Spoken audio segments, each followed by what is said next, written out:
The holiday travel rush is underway around the U.S. and clock is ticking for Americans to make it to their Thanksgiving destinations. U.S. airports are packed with a record number of flyers. TSA is expected to screen 2.9 million people today. That is more than the 2.8 million people they planned to screen yesterday. And if you're taking a road trip, you'll have plenty of company. AAA says 72 million people are getting behind the wheel this Thanksgiving week. That is up by more than 1 million from last year. CBS News senior transportation correspondent Kris Van Cleave is one of those people on the road in that super hot convertible. We're tracking his route. Can't you see? That's Kris Van Cleave in a little tiny red convertible. He just started early this morning, just north of New York City. He is now just outside of Philadelphia. And let's bring you to Kris live in that little red. Oh, it's not a convertible. Oh, Kris, what a bummer. It's not. Some things are different than they appear. Yeah, we couldn't fit everybody in the Corvette, Vlad, and we didn't, and you couldn't ride with us, so it just didn't seem like the right car to rent for this trip. Right. Next time. Next time we'll take the show on the road. So what's it looking like out there?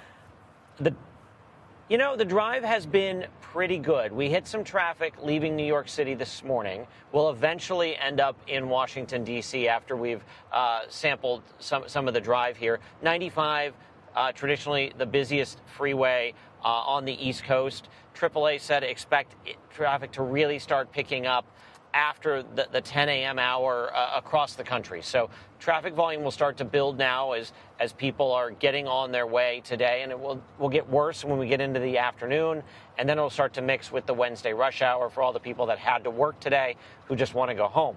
So right now is a good time to be on the roads. It'll get worse as the day goes on, and then when we look towards the other side of the Thanksgiving holiday, AAA and the airlines expected an increase in people leaving as soon as Friday morning, but also Saturday afternoon. And then we know that Sunday will be very, very busy, both at airports and on the roads. Basically, think about from 1 p.m. till the end of Sunday into Monday morning. That's going to be very, very busy for drivers on the roads. So let me ask you, Kris, how much did it cost you to fill up the tank? And how far are you going? Because I want to know how many times you're going to have to fill up and what the price differential will be from state to state. Well, Tony, what did it cost when you filled this up last? About $65 to fill up this Suburban when we filled up last. Photojournalist Tony Furlow tells me. We'll see some variances, certainly. Gas prices, though, Vlad, are down about 20 cents a gallon on average from where they were last year. About half the country is paying less than $3 a gallon. So we will cost CBS less than we did last year for this drive.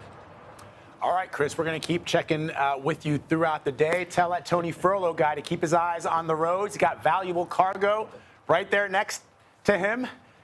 Precious cargo. Precious cargo, KVC. Precious, both of you. Happy Thanksgiving to you and Tony, my brother. Thank you. Thank you, Vlad. Happy Thanksgiving. All right. It's not just the roads that are busy, but the airports are very busy today as well. CBS News Philadelphia reporter Brandon Goldner has more from Philly International, where the line started early this morning.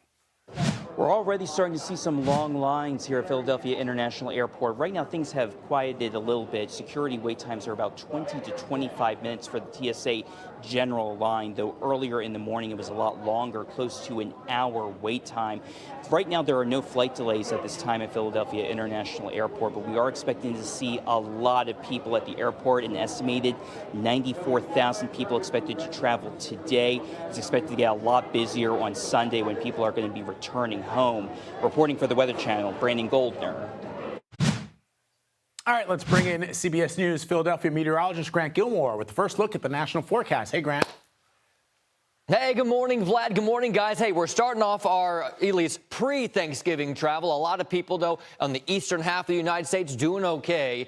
We look at mostly sunny skies, a good portion of the Northeast. You got some rain starting to move into the Ohio Valley, but this is going to be the concern as we make our way into Thanksgiving itself. Right now it's the concern for the high plains. You've got snow up towards Denver. Some places in Denver could see 3 to 6 inches of snow. But watch as this storm system advances to the east as we go from today into tonight, but really into our Thanksgiving. Temperatures across the east are going to be a little bit above normal, but watch as this storm system starts to pull out of the Midwestern states into the Northeast. It will be a soaking start to our Thanksgiving across the Mid-Atlantic into the Northeast, if not a snowy start as you get up into parts of northern PA, upstate New York.